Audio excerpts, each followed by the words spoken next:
اللي انت برقع بعينوبا تجنتي زنقاتيني عيالي الربا القلور وحش بعينوبا كدور الناكيني عيالي الربا. J'allais dire, tu es parti, mais ta voix, tes mots et ta musique resteront toujours gravés dans nos cœurs. On t'aime. Adieu.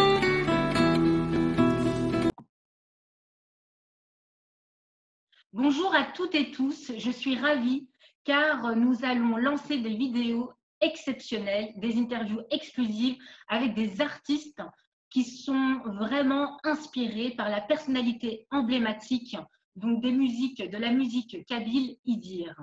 Comme vous venez de l'entendre, nous venons d'entendre Lina Doran qui a partagé sur les réseaux sociaux un hommage à Idir. Bonjour Lina. Bonjour Islaine. Bonjour, je suis ravie que vous ayez accepté cette interview. Que représente Idir pour vous? Alors, Idir, pour moi, c'est un artiste qui a su nous transporter, qui a su revendiquer et faire découvrir la culture, la langue tamazigh partout dans le monde. Il nous a laissé un trésor musical exceptionnel. Il nous a fait rêver pendant toutes ces années. C'est un homme qui a un talent fou, qui a cette chanson, donc Avava Inuva, qui a fait le tour du monde, qui a été traduite en une vingtaine de langues et qui a été reprise par les jeunes, enfin toutes les générations. En fait, elle a vraiment touché toutes les générations. Et donc, c'était quelqu'un qui avait vraiment ce grand talent et d'un autre côté, il touchait les gens par sa simplicité. Et ce qui fait qu'il a eu un public qui l'a suivi toute sa vie. Il nous a accompagnés tout au long de notre vie et il a réussi à nous faire rêver pendant des années à des générations très différentes. Voilà. Vous avez réalisé un hommage, donc 2 hommages lors de sa disparition. 3. D'accord, 3. Qu'est-ce qui l'éveille en fait dans votre travail artistique? Est-ce qu'il vous a inspiré aussi? Est-ce que sa personnalité vous inspire? Son œuvre? Oui, bien sûr. Alors, Idir, comme pour beaucoup d'artistes de ma génération, il nous a beaucoup inspirés. Moi, ce qui m'a le plus touchée chez Idir, c'est donc, il a vraiment un univers à lui, donc où il revendique la culture tamazigh. Et d'un autre côté, il est ouvert d'esprit, il va à l'encontre d'autres artistes, il va à l'encontre d'autres cultures, il va à l'encontre d'autres langues. Et ça, c'est quelque chose qui m'a beaucoup attirée chez cet homme. Il a fait des duos avec les plus grands. Il a fait un duo avec Charles Aznavour, où Charles Aznavour a repris la bohème en tamazigh.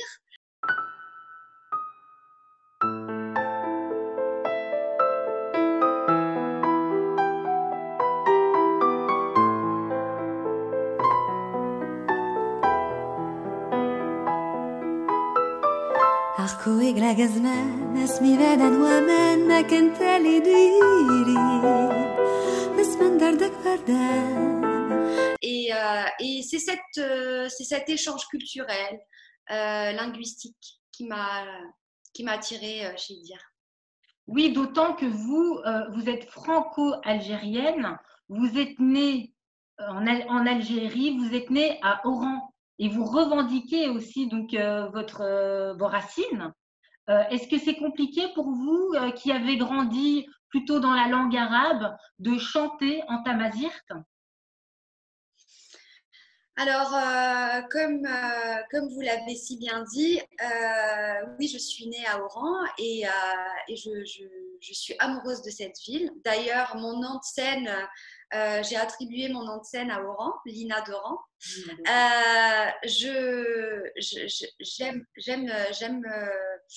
J'aime l'Algérie, j'aime la langue arabe.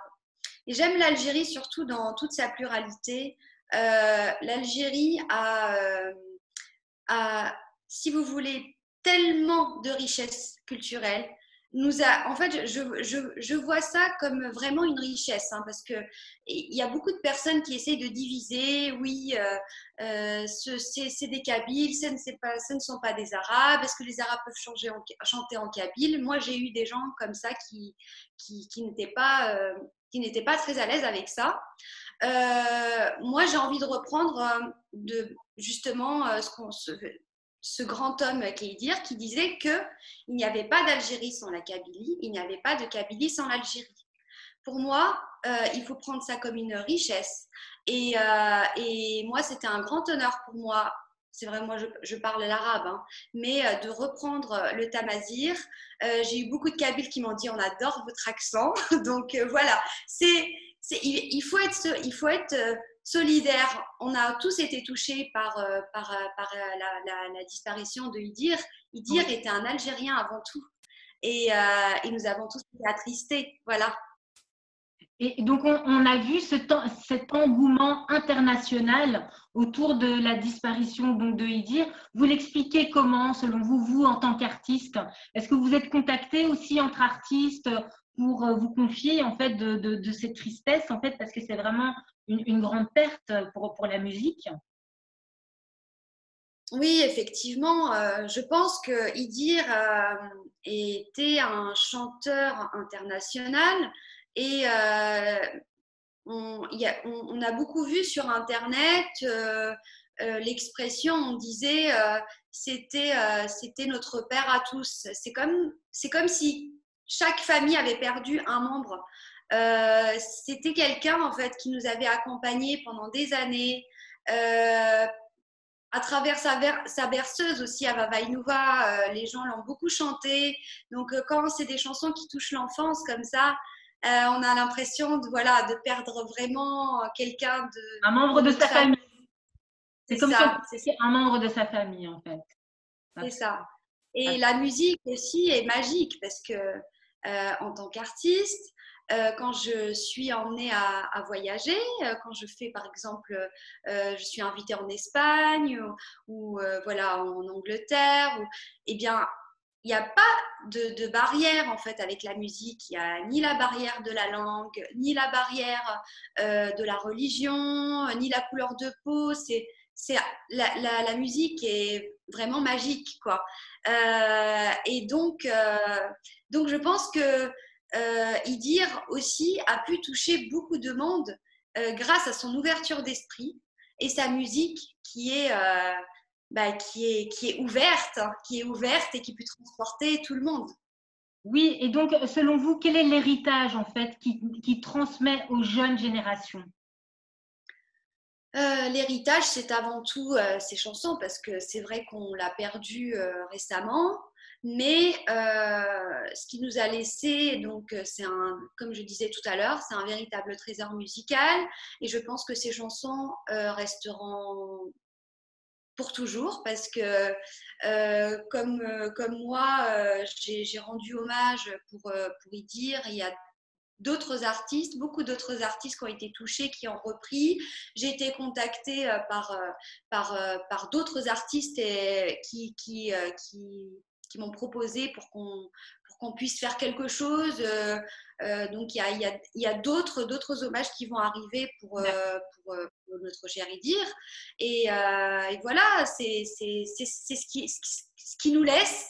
C'est ce trésor musical qui perdurera.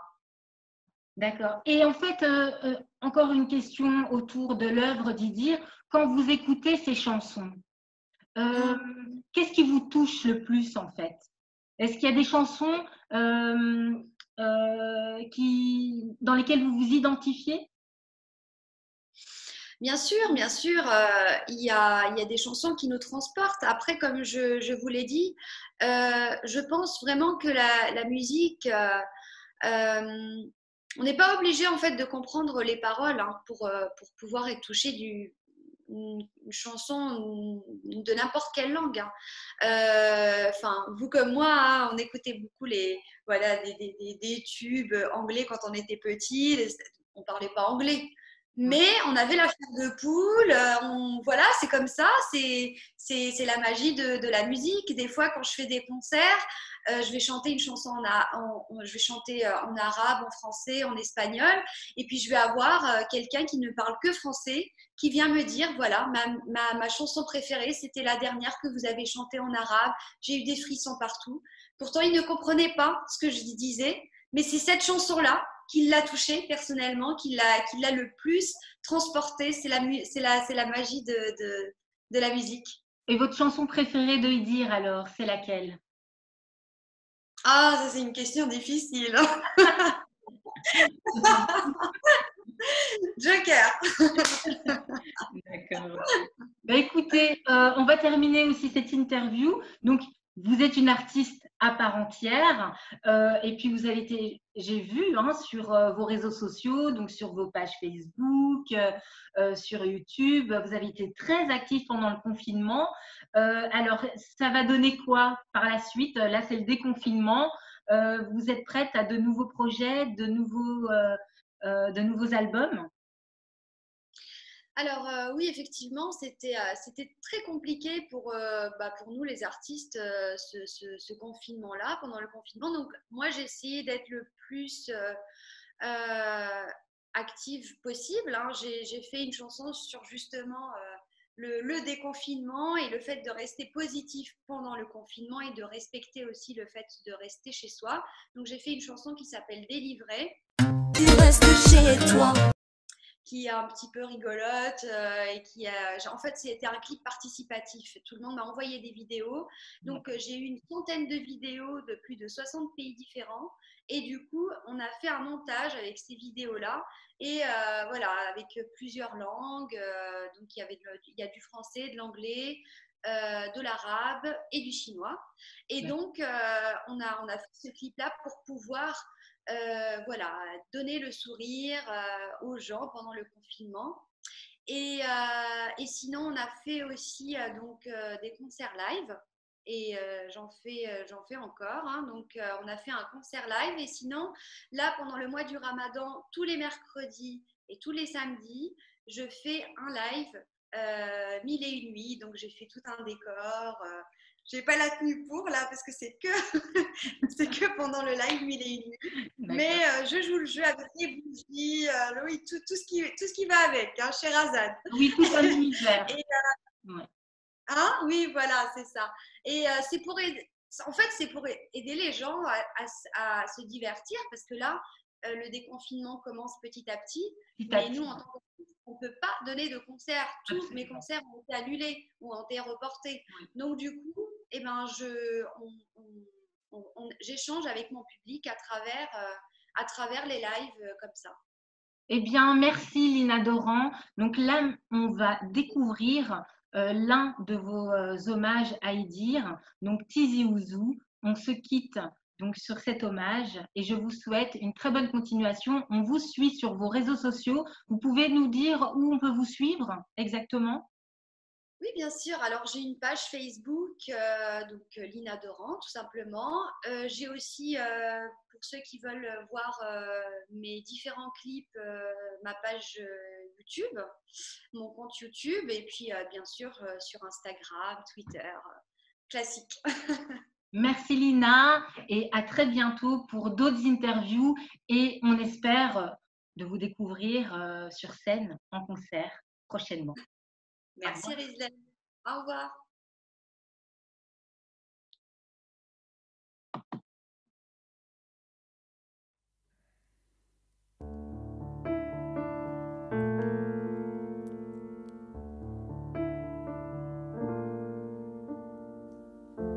ونيزقرني تبوت يا أخي دوري وتبسي سلمنا نتمور تسبنا نتيغتي أنا ديت ساروت سنواقو ديتري C'est une maison bleue adossée à la colline. On y vient à pied, on ne frappe pas. Ceux qui vivent là ont jeté la clé.